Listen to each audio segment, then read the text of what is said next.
আজকের দিনটা আমাদের কাছে যেমন আনন্দের, তেমনি মা হিসেবে আমার কাছে খুবই ভয়ের।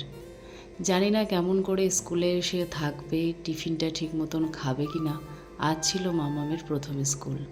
ক্লাসরুমে ঢোকার সময় খুব কান্নাকাটি করছিল। যেহেতু সমস্ত বাচ্চারাই সব নতুন, সবাই খুব কান্নাকাটি করছিল। আমি কিছুক্ষণ পরে গিয়ে দেখলাম চুপ করেছে নাকি, তো দেখলাম চুপ করেছিল। আমাকে দেখে আরও বেশি কাঁদছে, তাই আমি ওখান থেকে চলে এলাম। ওর কান্নাকাটি দেখে আমারও মনটা খুব খারাপ হয়ে গেল। তো কিছুক্ষণ পরে গিয়ে আমি আবার দেখলাম যে চুপ করেছে নাকি, তো দেখলাম ডান্স করাচ্ছে ক্লাস টিচার, তো ডান্স করছে, চুপ করেছে।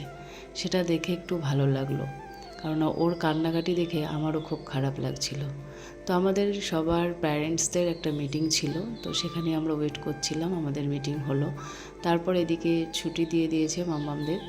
তো সমস্ত বাচ্চারা একে একে বেরিয়ে আসছে। তো ক্লাস শেষ করার পর আমি জিজ্ঞাসা করছি, তোমার কেমন লাগলো ক্লাস করে, ভালো লেগেছে? তখন বলছে হ্যাঁ, খুব ভালো লেগেছে।